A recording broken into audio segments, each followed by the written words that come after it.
Good afternoon, everybody. Welcome back to another episode of Live Up to Freedom. We are live on Worldview Tube. You can catch us on worldviewtube.com or all social media platforms that Worldview Tube is streaming on. We are also live on X America News, also on my Rumble, YouTube, Facebook, Substack, and some other areas. So we're everywhere. Click that share button. Get involved, by the way. So I'll keep an eye on all the comments. And I do have a very special guest who will join me. And trust me, you want to get your questions ready because she's probably going to have good answers for them. So put them in the comment section and I will make sure to get to them during our probably third or fourth segment of this show. Before I bring on my very special guest, I want to quickly address a few things. Number one, guys, be aware there's a lot of fake news going on. Not trying to say I am the best source, but I'm one of your most reliable sources. Try not to share things unless you see it on IranInternational.com. If you see it on my Substack or my Facebook, um, Worldview Tube, just reliable sources. Okay, number one, Ahmadinejad has not been assassinated. He is alive. Nobody's targeting him. I don't even know why somebody would target him. He was not an Israeli asset. Have you seen the guy? Anyhow, stop spreading that rumor. Honestly, even if he was killed, it would make no difference in the scenario. So that's number one. The second thing that's very important, please do not allow, I will not tell you how to live your life. That's none of my business, but do not allow your hatred for Israel and Jews overshadow your understanding that the biggest evil that the world has faced literally in last 46 years could possibly be demolished. Okay, why don't we stop pretending like the regime should get another tank of oxygen? When the regime is over, you're more than welcome to go back hating on Israel. I won't stop you, but for today, stop spreading any sort of support for the mullahs. And I'm coming to you on behalf of an Iranian right now. The first part was a journalist. Last but not least, as an American, I am begging you, do not let a not announced decision from President Trump to divide us any further. Let's wait. Whatever he decides, if he ever decides, which I highly doubt, I don't think he's going to make a decision. I think he's going to keep doing the tiptoeing. But regardless, don't jump each other, don't hate each other. Stop. Oh my goodness, you're unfriending, unfollowing, is dropping support from people because somebody says we should go to war, somebody said we shouldn't. Do you know what being an American means? Here's what it means: free thinking. I get to have my own thoughts and you get to have yours. And guess what? No matter what we say on social media or across the street, our voice will make no difference in President Trump's decision. So let's respect each other's freedom of thought and stop attacking each other. We might very well face an enemy here by end of the week. Is this how we're going to protect our nation? By hating on each other over a bunch of thought process? Cut it. Okay, enough. I don't want to go on because you know I can go on. Let's go ahead and bring my wonderful. I've been counting moments to have my guest on this program. She is not a new face to Worldview YouTube audience, but she might be very well a new face on X America News and my channels. Hedieh Mirahmadi.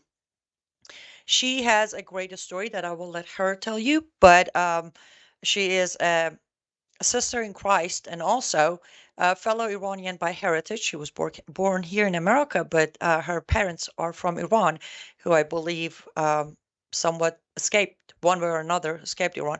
So it is such an honor to have you, Hedieh John, on my program. Thank you so much for having me. I'm so excited to be here with you. What a great intro. I mean, this cancel culture has us canceling each other. I mean, people are just losing their minds. Right? And here's the funny thing. We fight each other so badly, we forget that there's a actual, not a, there are a few actual real enemies out there. We have turned each other into enemies that we forgot that there's an actual danger out there that could hit us any moment. And like, wake up. It's a Disagreement tragedy. doesn't make us a enemy. It makes us Americans. Absolutely. I totally agree. Yes. Before we dive in, because I have I'm sure my audience is going to have millions of questions for you, but I have a lot of questions for you, a lot of clarification that comes from someone with your credentials. But do you mind briefly telling my audience on outside of Word YouTube a little bit about yourself, your background, your powerful resume, and all that, Sure. How far back do you want me to go? as far as you like to go? Well, okay, so I grew up in what the world calls Tehrangeles, which is the largest expat community of Iranians in the world, in Los Angeles, Beverly Hills specifically. My parents raised us secular, and I grew up with a great life. I had great parents. I had a very loving father. I achieved a lot at a very young age, but suddenly in college, I felt this yearning for God, and after a couple of exploratory missions in other religions, I ended up in Islam because it seemed like a natural cultural fit. And in that process, the reason I bring that up is because the first mosque I came across was really an extremist mosque. It was extremely anti-Semitic. It was a Brotherhood mosque, and I felt this was horrible. There's nothing that I have in common with these people. There's no form of what they practice that I want to be a part of. And in that process, I met what is called the Sufi community, Sufism, which is a mystical branch of Islam. And I felt more at home. I felt at peace there. It was about a loving relationship with God, or at least so I thought. And so that's where I ended up spending about 24 years of my life is as a devout Muslim. But my experience early on with Islam made me very curious about what was radicalizing Muslims, and especially here in the United States. This was the mid 90s. This is when Ayman al-Zawahiri was fundraising for bin Laden, for Al Qaeda, for the war in Bosnia and Afghanistan in San Francisco, California. And so I started to interview people that I came across in the mosque, the parents, people that were going overseas to fight, and asking them, what in the world would make you want to join this fight? And in that process, I came across a couple of FBI agents who were wondering what I was doing because they saw me repeatedly in the same places that they were. We struck up a conversation, and that actually began my career with the FBI as a CI, as a confidential informant. What I was trying to do was understand the battle for the soul of Islam, and they were trying to understand what the threat was to the United States. And over time, I spent the next 20 plus years doing work on and off for the FBI. I moved to DC. I ended up getting an appointment by President Bush to serve in Afghanistan. And when I came back from Afghanistan, I went to a number of think tanks. I was at American Enterprise for a while, at the Washington Institute for Near East Policy for a while, and I was a federal contractor across 5 presidential administrations for nearly every branch of the US government. Wow. Well, and then I didn't even tell you how I got to Christ. So I was just about to say that on its own is probably, I know you already have a book, but that yeah. probably that right there is 3 books. Now let's get to the fourth one, which I think is the one that you skipped the 3 and then you wrote the fourth one. How did you come to Christ? So I was at FBI headquarters. I had been a Muslim, for over 2 decades, and I decided to take my head cover off. And it was my own decision. I wasn't pressured by my bosses, they could care less. But I just got tired of being judged, my opinions and my thoughts and who I was being judged by a piece of fabric. So I took the head cover off, and there was this onslaught of criticism and vilification in the Muslim community I was a part of, and people telling me I was going to go to hell for an eternity for taking my head cover off. And I thought, you know what? I am done. It was a long road. I was tired of constantly having to defend Islam. I was tired of constantly wrapping myself up like a mummy and feeling no real spiritual change, no relationship with God. And I just left. I just left Islam. People thought I was having a midlife crisis and that I'd lost my mind. And I moved back to California to be close to family. And I found myself just as broken as I was when I sought out Islam in the first place and realized I was at the lowest point of my life. And I followed a tweet from a girl I don't even know who said Jesus Christ, through her pastor, had changed her life, that transformed her entire existence. And I was like, well, that's worth listening to. And so I clicked the link and I was mesmerized. I was mesmerized by the simple gospel. Give your life to Christ. He loves you. He died for your sins. Repent and turn to him, and you will have everlasting life. And I was hooked. I was hooked. It's coming from the background of Islam and then hearing the gospel, it gets us, right? You're like, wait, so Right. I don't have to go blow myself up. I don't have to give birth to a son who's going to blow himself up to find my way to God's kingdom. Wow. Who would have thought there's an easier way? Exactly, and I mean, for me, I was always fighting the jihadis. The jihadis and the Sufis have been in a knockout drag out fight for hundreds of years, and they were decimating Sufi communities around the world way before they got to the West. But there was still a tremendous amount of rituals. There was a tremendous amount of obligations that you were expected to keep hold of. I was also betrothed as a second wife, basically a concubine to a man 25 years older than me. It was a horrible situation to be in. I couldn't explain. I eventually had a child. I couldn't explain to her who her father was. And I was just done. The whole thing, I hadn't felt any transformation. I didn't feel any closer to God. And I just felt I am absolutely wasting my time because nobody could promise me eternity. Every imam I ever went to, I was like, okay, so I've done all these things. Am I going to paradise? I said, we don't know. You have to wait until you get there. And I said, wait a minute, I have to wait till I get there. So basically, me not helping an old lady cross the street could throw me into hellfire despite 25 years of worship. And I just felt like the equation made no sense. I wanted nothing to do with it anymore. Yes, one of the things Hadiaj and I always say, and I'm judged for it, and I'm okay with that, is in my personal life or business, anything, I do not have practicing Muslim friends.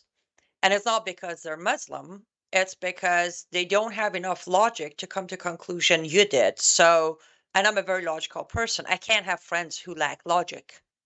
I'm like, if they can't question or even in their own head calculate what they're worshiping, I can't have them in my life. And again, I That's want to fast. be very clear. I'm not saying Muslims are all jihadis. I'm not afraid of them. I just don't trust their logic and judgment to be part of my life. That's a fascinating point. I never thought of it that way. Thank you. I have my whole adult life, even before I was saved, because that's the thing. I get judged. Oh, you are, you know, uh, of course, I'm always labeled the anti-Muslim, and I'm like, there's a difference. I'm anti-Islam. A huge difference between anti-Islam and an anti-Muslim. But they all say, "Oh, you think you're a Christian, so you're better than them." I'm like, no, I don't. I didn't have Muslim friends all the way from the time that I thought, I figured it all out. I'm an atheist now. God doesn't even exist. Which then I Wow. myself very quickly came to realize, okay, my logic is not clicking with this atheism thing. So I snapped out of that too. But we do need to go to our first commercial break here shortly, Hedieh John. But when we do come back, if it's okay with you, I want to talk a little bit more about your personal journey before we dive in. And again, to our audience, if you have any questions from what we just covered, put them in comment section now, because if later I read them, then I'll be like, I don't know what you're talking about. Don't go anywhere. We're going to take a quick commercial break. We'll be right back to answer your questions and hopefully my questions and continue this discussion. We'll be right back.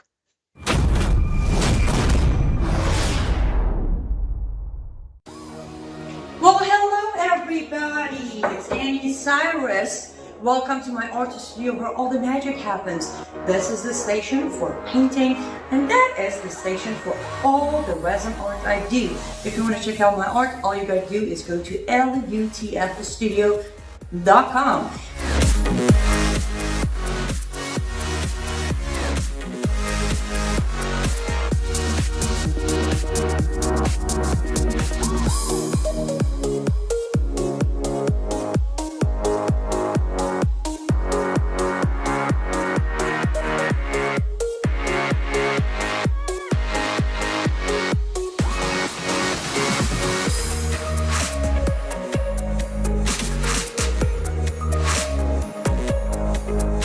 I gotta go finish this painting, but I'm sure, or at least I hope, I'll see you at lutfstudio.com. Hello, I'm Brandon House. Would you like to gain access to over 20 years of my radio shows, TV shows, my books? I've written 15 books, and most of those books are ebooks now. And we have conference DVDs, conferences where we filmed our conferences at the Ozarks, literally starting 20 years ago. It's all available in our archived vault. All you have to do is go to worldviewtube.com/vault, worldviewtube.com/vault, and for a reasonable monthly fee, you gain access to over 20 years of Christian worldview programming, news, information, books, documentaries, and a powerful search engine. And folks, it's a great way not only to educate yourself, equip yourself, but it's a big way that you can help fund our continuation as a broadcast network. Please check it out. worldviewtube.com/vault, worldviewtube.com/vault, and help us continue pushing out a Christian worldview.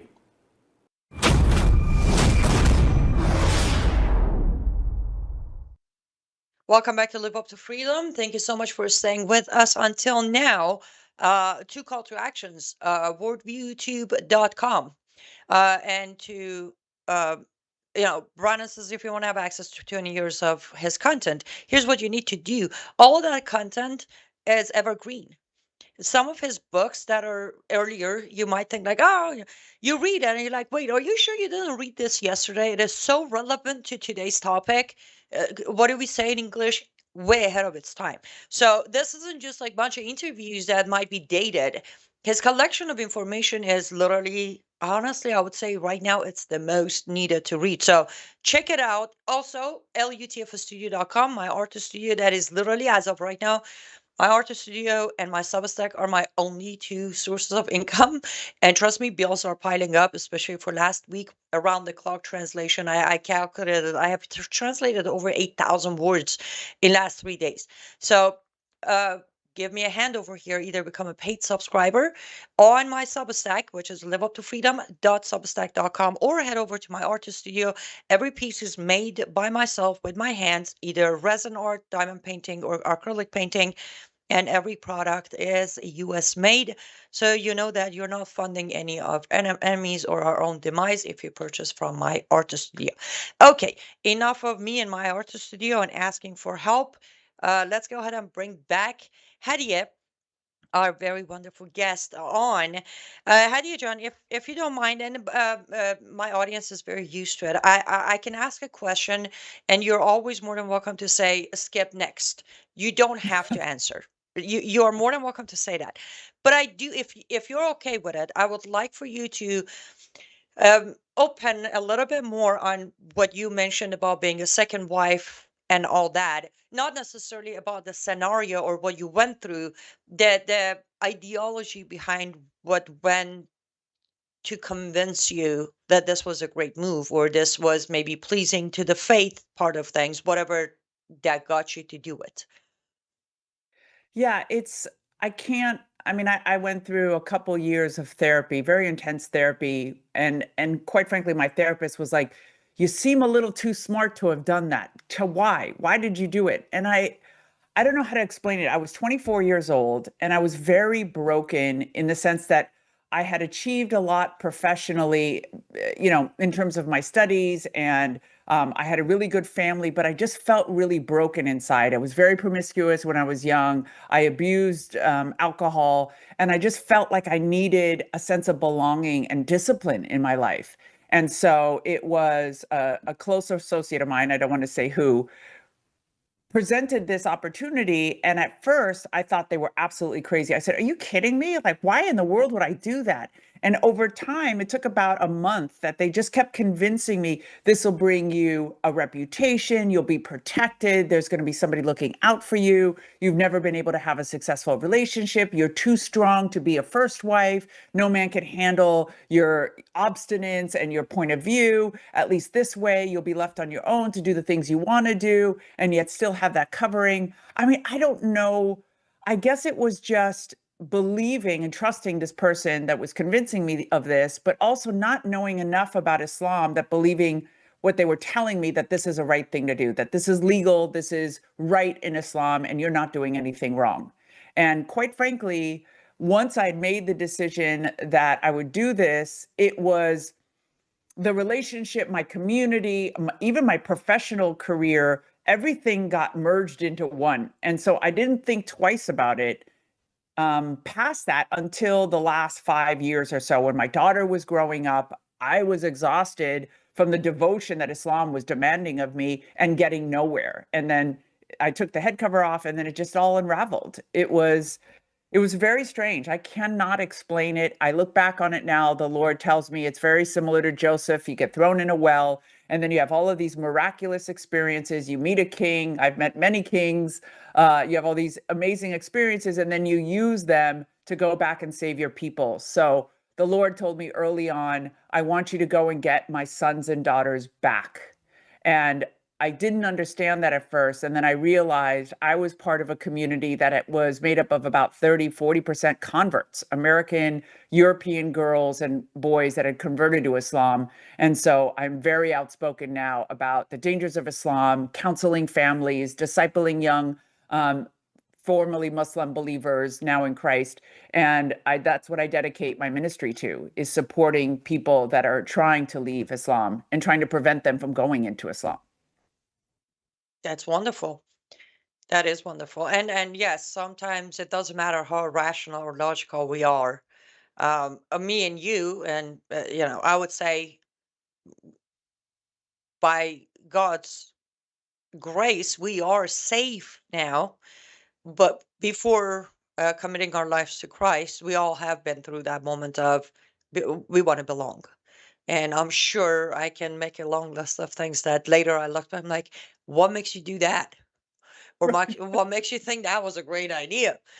And that's another beauty of it. Not to preach. I try not to do that, especially in front of people who actually have a ministry like yours. But it's that thing of the beauty of it is we have, to this day, we still commit sins, probably some of us not on purpose, but we still do. But the beauty of,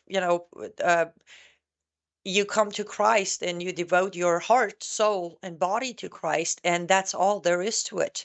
From there, you just try your best to follow Him. But everything you've done before that is forgiven, not because, again, you blew yourself up. No, because you acknowledged His sacrifice for you, and with that, you know, you're forgiven and you get a fresh start. And this is the biggest difference I have seen, Hedieh John, when I'm asked as an ex-Muslim versus, and again, my ex-Muslim situation was a little different because I was actually in an Islamic country, an Islamic society, Islamic family. So mine was way more strict. I didn't have the choice of being fed up and removing the hijab. Well, I did, but then the punishment would be a little too heavy. But the biggest difference is, you get a clean slate, okay, English, let me try that again. You get a clean slate from Allah when you die, blowing yourself up in the name of Allah, killing kafirs. You get a clean slate from God when you commit yourself to His Son. What a difference. And quite frankly, we don't do things in our own strength anymore. So now we have the power of the Holy Spirit that is helping us to make good decisions. And my pastor once encouraged us in a sermon. He said, look back, since you've been a born again believer, how many decisions can you say were horrible? And I thought about it, and none of them. And he's like, if the Holy Spirit is working in your life, you usually do not make horrible decisions. You usually can make decisions, oh, maybe I could have done this a little bit better, but they're usually not horrible. And he's exactly right. The kind of horrible decision making I made as a young adult and throughout Islam, I don't make those kind of decisions anymore. My life was very transactional.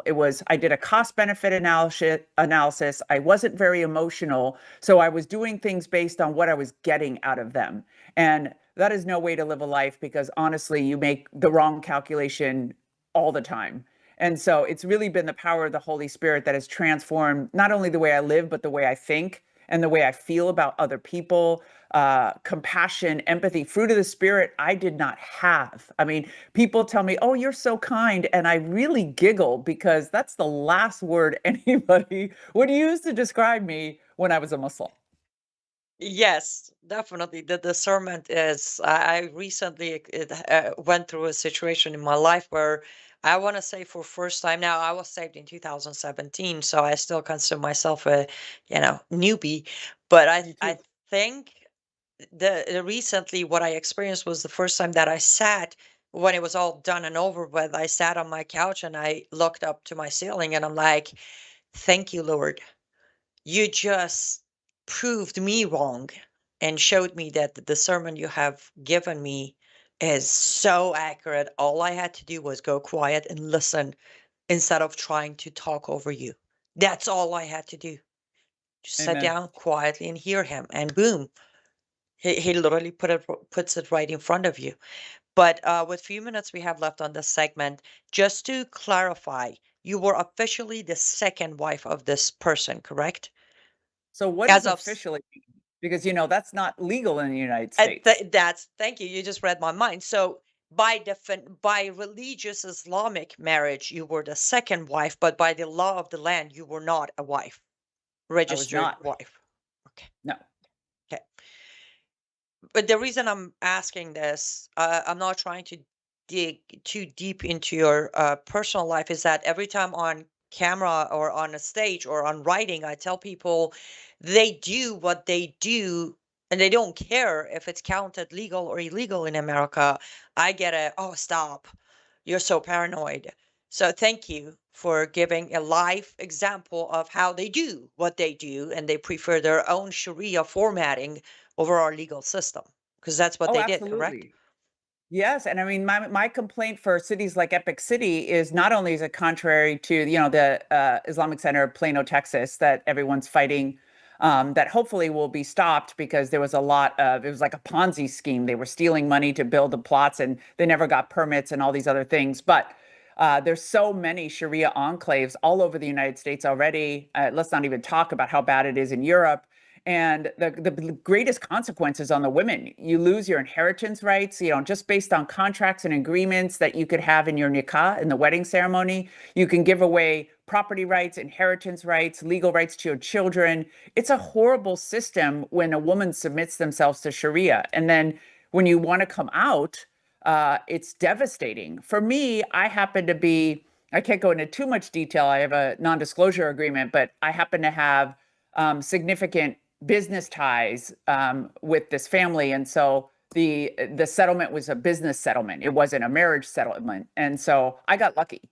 But I know a lot of women who were not so lucky, and a lot of women that had to kidnap their children out of countries like Iran and other places. I have a friend that had two kids in Morocco. She could not remove them, and so she ended up, living without her children. So they could have very devastating consequences.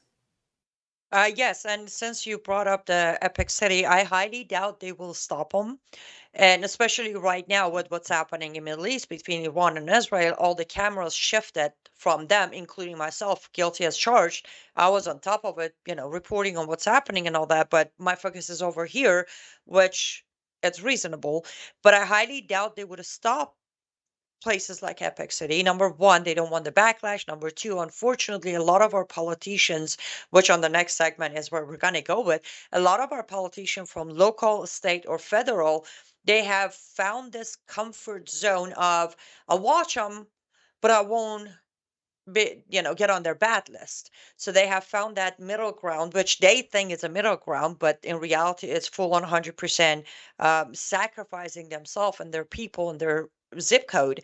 But the illusion is there, and they just like to do that. So let's do this.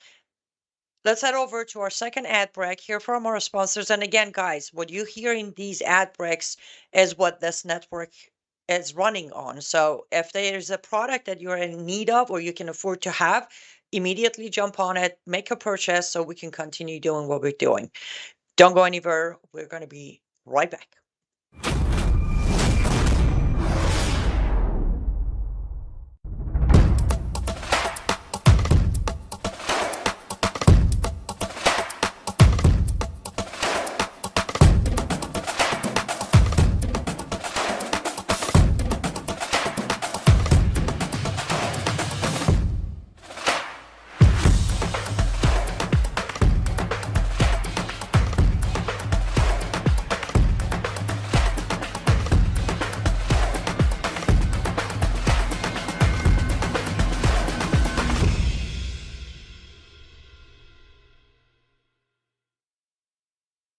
Hello, I'm Brandon House. I want to thank you for all your support at WVW Foundation.com that helps make possible pushing out 24/7 content for free. Without your support, we'd have to put it all behind a paywall. But thanks to you and your support through our foundation, we're able to push it out for free as a broadcast service and broadcast ministry of WVW Foundation. Please consider going there and setting up an automatic monthly contribution, or go there and make an occasional contribution. If you prefer to support us through the mail, you'll find our mailing address there at WVWFoundation.com. You can also call and make your contribution over the phone by calling 901-825-0652. That's 901-825-0652. Again, all these details are available at WVWFoundation.com. Thank you for your support as we try to help people around the world understand the times through the lens of a Christian worldview.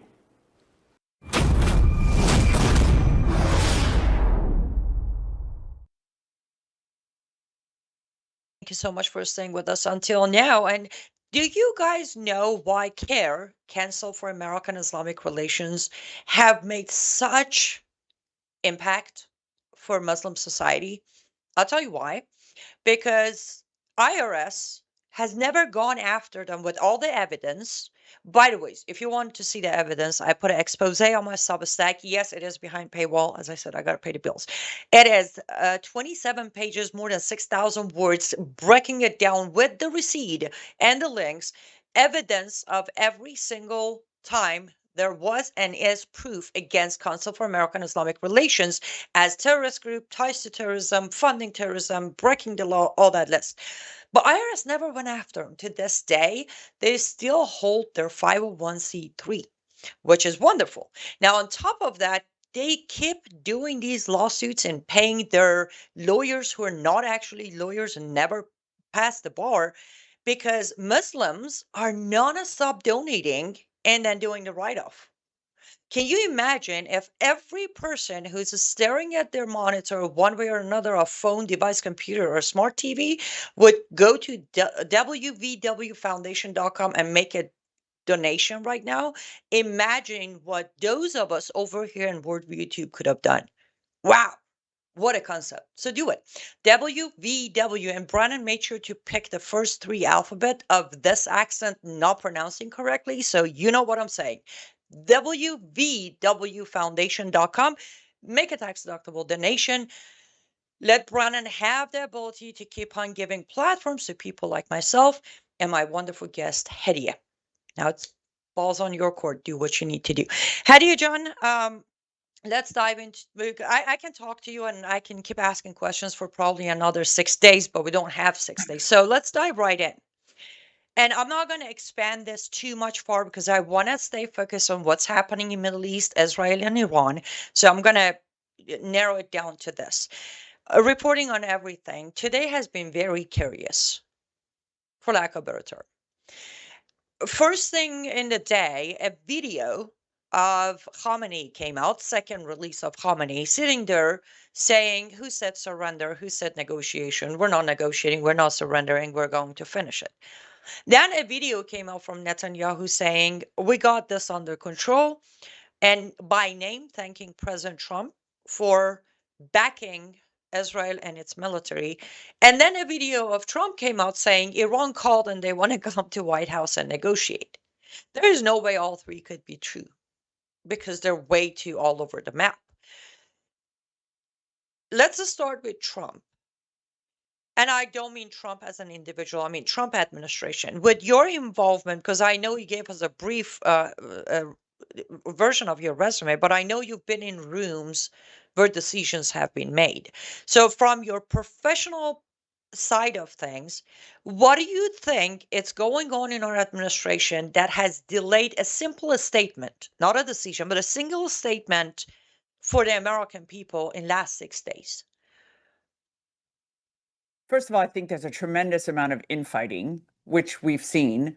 On it. It actually started with Mike Waltz. I personally know Mike Waltz, and I really like him. I was really excited for him to be the national security advisor. So he got kicked out. Apparently, it was the texting scandal, but it was also apparently because he was texting somebody in the Israeli government. So he gets moved aside. He's off of the Security Council. And then we know, based on, the fights between Tucker and Bannon on one side, Levin and Ben Shapiro on another side, and the rise of anti-Semitism in the MAGA movement is just it's so horrible. It really disappoints me, and I hate the fact that people like Candace Owen are citing Bible and Christian references taken completely out of context, just absolutely wrong. So that's my personal opinion. But because of my professional opinion is because there's no real consensus, I don't think Trump has come to a decision yet on what he's going to do. There's obviously a heavy push to use the B-2 bombers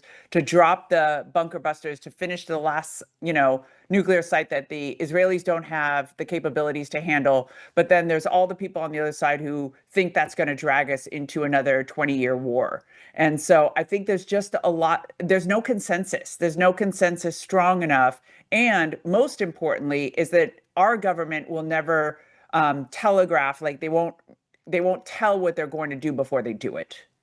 And so there's always the element of surprise that's necessary, especially with a U.S. military strike. So you're not going to hear an announcement before the U.S. takes action. Right. I do apologize. I think I phrased my question not proper English for sure. In my head, it sounded really proper. Oh, I didn't I wasn't. understand. I wasn't necessarily hinting at him making an announcement, him addressing the nation. A lot of Oh, Americans, including myself, every 5 minutes, I'm like, "Are we going to war? Are we going to be attacked?" That presidential address of, "Here's the thing, people." I'm just making things up. We got this under control. You're safe. You're our priority.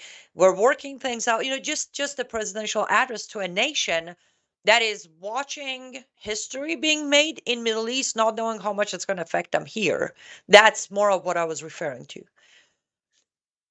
I think my position is the same, that because there is no consensus, he's not making that address. Okay. One, he won't make that address until the decision to attack or strike has already been made, and that strike is made. So I think we will see him respond. So we saw it after he attacked Syria, when he attacked Assad and destroyed the airport and the other sites when he destroyed ISIS. His announcement came after those attacks. And so I think there isn't enough consensus for him to come out and say, this is what I'm going to do. Or what is he going to say without saying what he's going to do? So what is the point of the address other than these one-off hits at when he's coming off an airplane or something, if he doesn't know exactly how he's going to proceed, or he doesn't want to telegraph how he's going to proceed?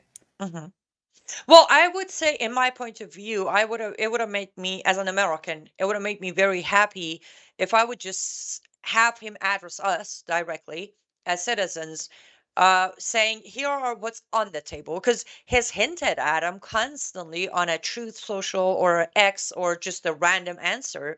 We're considering diplomacy, we're considering attacking them if they attack us. So he could just wrap everything he's been truthing. I guess that's what we call it on history. Everything has been truthing. He could have just put it in a 5-minute address to the people and then just Yeah. go. But wouldn't it sound all over the place? I mean, would It you really would, like but his is still sounding all over the place anyways. My but I to, guess but to do that in a 5-minute address would sound even more crazy for him to be like, well, we're thinking of this, but we might do that, or we might do this. I actually haven't decided.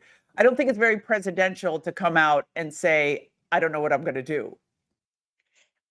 very true. But then he's still telling us he doesn't know what he's doing through a bunch of text. I guess my argument is, if he's willing to admit that he doesn't know what he's doing, he might as, because here's the thing, his popularity started building up from 2016 based on the fact that he always talked to the people.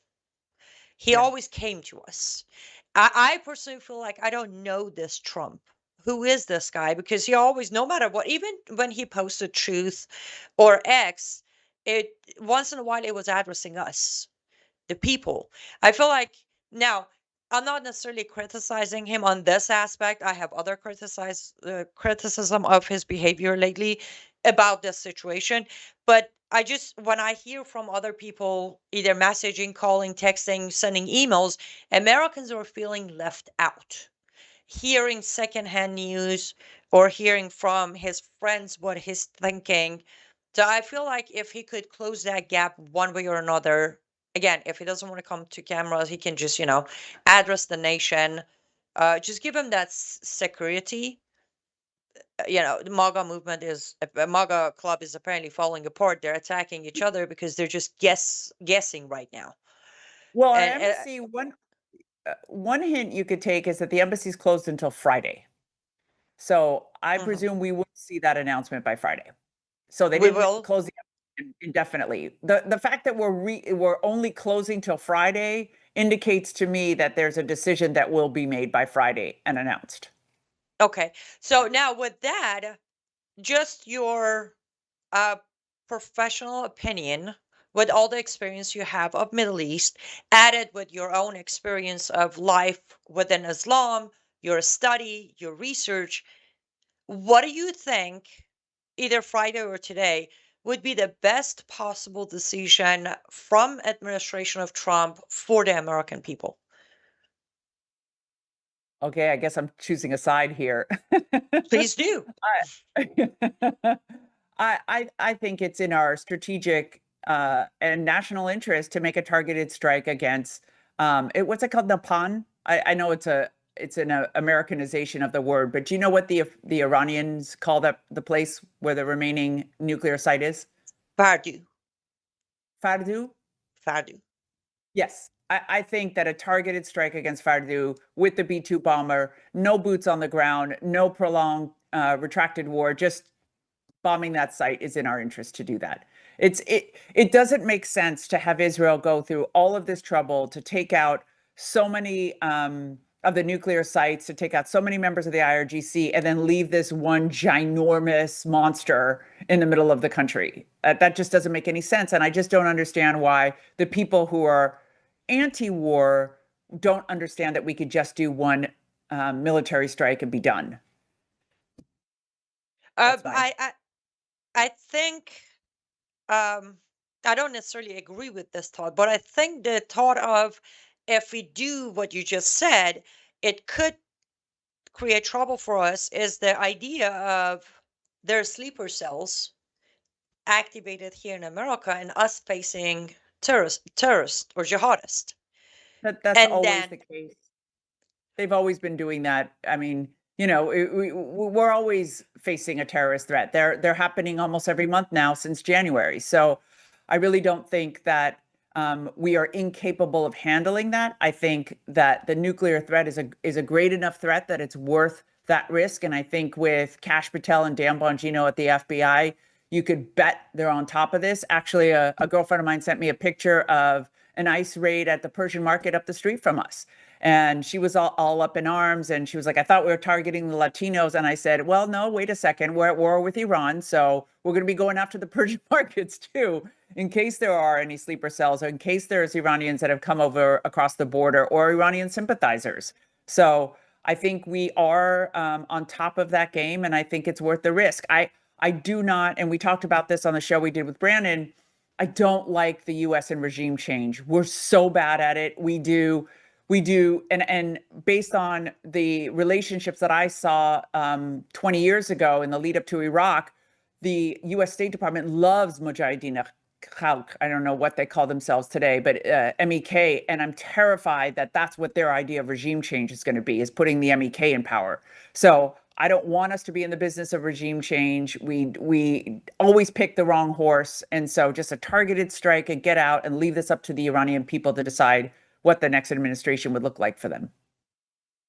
Yes, I have something to add to what you said, but let's go take our last sponsor break, and we'll be right back to finish this confusing scenarios. Don't go anywhere. We'll be right back.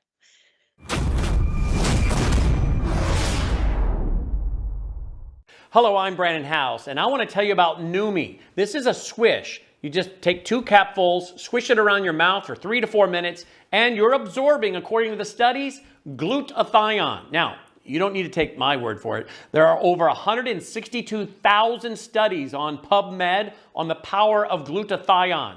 It is a powerful molecule that studies show detoxes our cells. Some studies even show that Well, glutathione might remove mercury from our brains, help to prevent things like Alzheimer's, dementia, and Parkinson's. Now, look, I'm not making claims. I'm just telling you what the research is showing about the powerful molecule glutathione. Numi is the product that contains glutathione. Melissa and I swish with this twice a day. We urge you to go to Neumi.com/house1. That's Neumi, Neumi.com/HOWSE and the numeral 1. Begin finding out about the power of glutathione while also supporting this broadcast network. Thank you.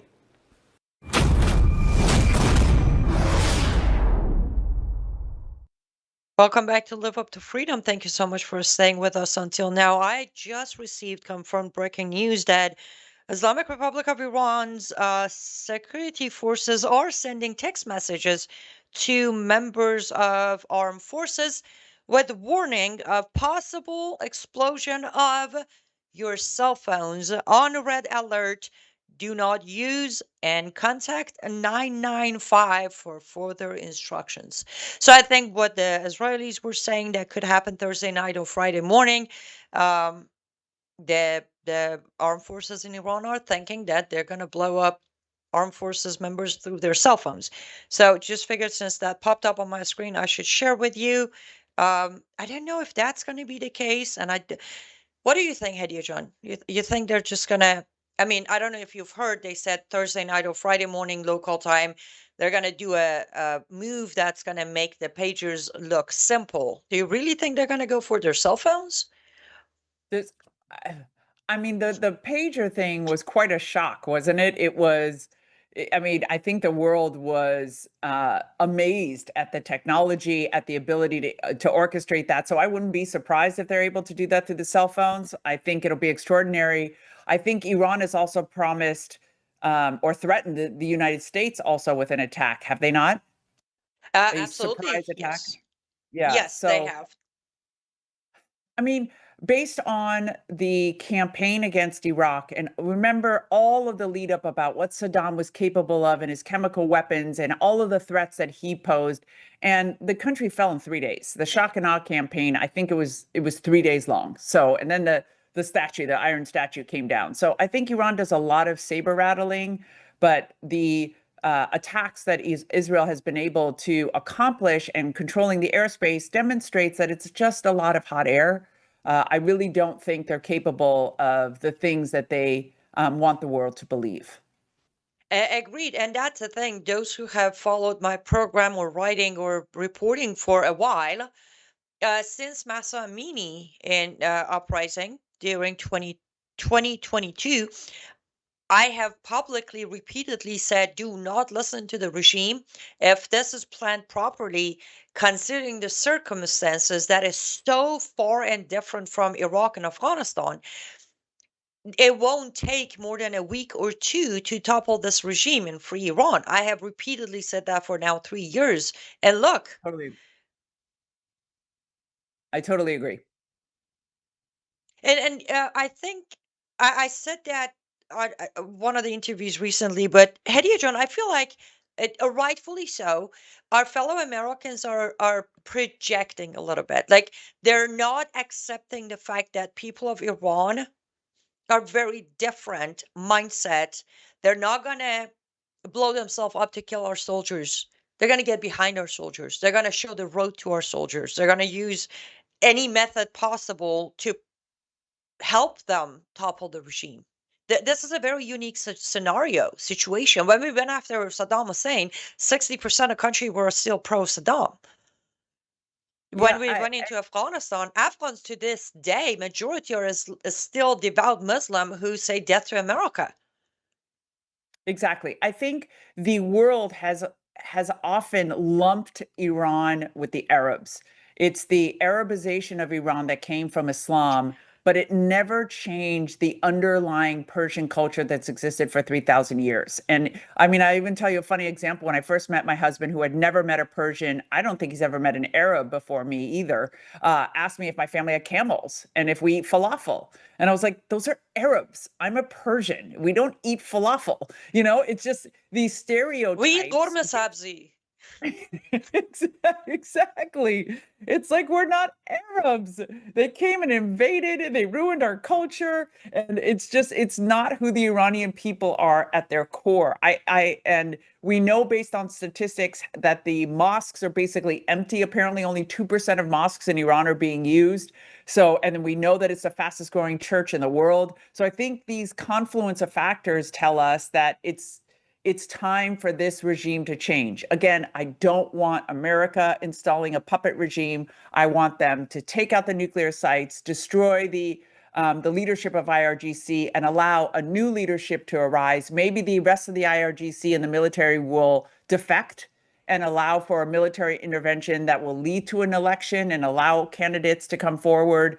But I think this is the time. I think to let this regime continue when they're so crippled would be unfortunate. Agreed. And I also want to add this.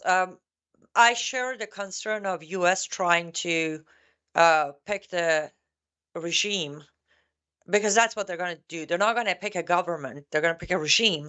They have a track record. And the MEK has been a topic of mine to dissect and talk about all the time. And unfortunately, as you said, MEK has Republicans' ears.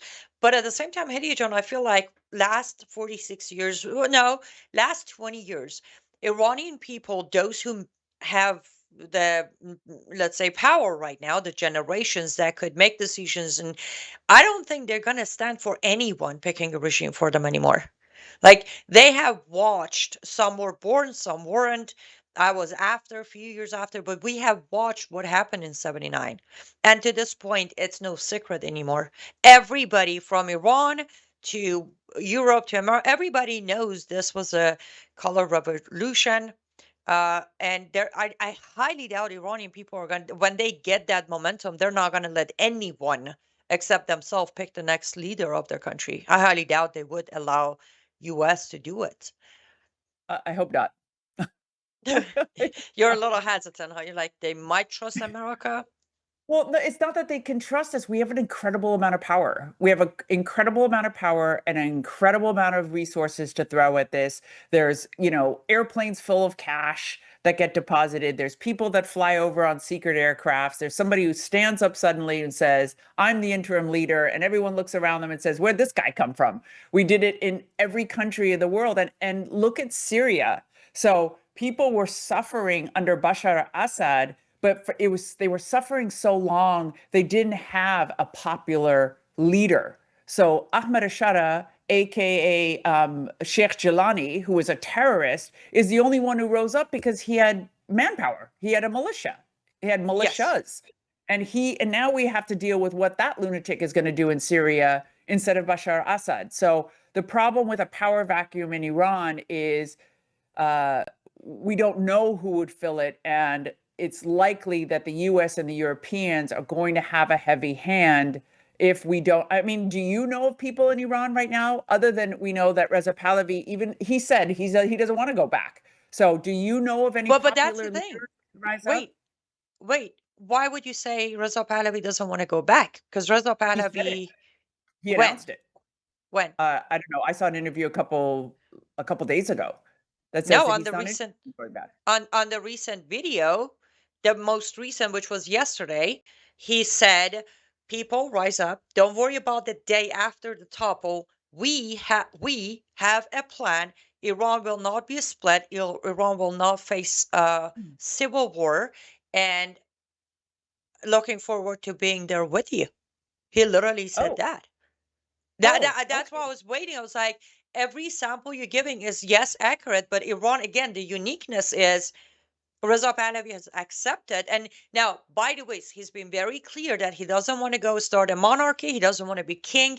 He's willing to create or start a temporary government to keep the country stabilized enough for people to pick their own people. Now, if people end up saying, okay, we want you to become the president for the next 4 years, that's great. But he wants to go for not, like, he has been very clear that I don't want to be a king. We don't need a monarchy. And that's actually one of the reasons I started getting more soft towards him as an option, because I'm against monarchy anyways. it was Interesting. better. I didn't see the last one. The one I saw, oh, I can't remember. Was it with Maria Bartiromo where he said he wasn't going to go back himself? It Yes, was and interview. that was actually, I want to say that was probably somewhere around Sunday. That video. This one is him Okay. directly addressing people of Iran. He does it in full Farsi, and it's literally he announces it that the end of regime is here. Do the uprising, wrap them up. Don't worry about the next day because we got a plan we're ready to do, and see you there soon. Oh, That was yesterday. great. This one was yesterday morning. I'm But ex- yeah, again, I understand what you're saying, and I keep going back to the uniqueness of the situation with Iran, with the Iranian people, and even if it's power and money, they definitely cannot force MEK on people because people are very aware of who MEK is, and they will never stand. They will take the mullahs back before they ever give power to MEK. I would like to believe that. I'm almost that one. I'm certain based on all the talking to the people and what you see, and I don't care how much money, unless they want to go full war with the actual population in Iran, which I don't think U.S. is going to do that. I hope Right now, not. they're trying to tiptoe, but if they try to do another coup d'état, then yes, they can try to push MEK as the power, but I really hope not because that will be a disaster. I feel like I have done such a terrible job in this interview. You are such a wealth of knowledge, and translation of your name in Farsi, Hedieh being gift. You're such a gift, especially today Oh, with what's happening. And I feel like I did not do a good job asking the right questions, and forgive me if I failed. So, last words of wisdom on what I should have asked and I failed to ask. What are your last words of wisdom for my audience? oh, I think you asked great questions. It's been an honor and a pleasure. For your audience that are believers, look up for your redemption draws near. Keep your eye on Jesus. He gives peace that passes all understanding. He's still on the throne. He's still in control. He did not give us a spirit of fear, but of power and of love and of a sound mind. So don't worry about it. Don't be fearful. Don't be anxious. And for the MAGA movement, let's not fall apart. Let's not be like the left with cancel culture, canceling one another. Let's agree to disagree. Let's have dialogue. Let's have a robust discussion about what this means for our country. Stand behind our president and really pray for the best for Israel and pray for the best for the Iranian people. And try to be discerning. In other words, don't think just targeted airstrikes means we're going to be in war for 20 years. You don't want the past to rule the future. We want to learn from the past, but continue to move forward and continue to see every new challenge with its own dynamics and not relying on everything that has happened in the past. So I think it's a great time to be alive. It's a great time to be an American, and hopefully we'll see a great future in the Middle East. Amen. Thank you so much again, Hedieh John. Hedieh Mirahmadi. You can find her, I hope I say this correct, resurrectministry.com, right? Resurrectministry.com. resurrectministry.com. And my book, which I talked a lot about these events, including my past, is Living Fearless in Christ. So we shall all do that. Thank you so much, Hedieh John. Please just stay safe, and I look forward to having you back on the program. Thank you, Annie. Such a pleasure to be with you today. Absolutely. And to my audience, I am officially out of time. I got 35 seconds probably. Head over to liveuptofreedom.substack.com, liveuptofreedom.substack.com, lutfstudio.com. That's lutfstudio.com. Pick up a piece of art or two or five, or become a patron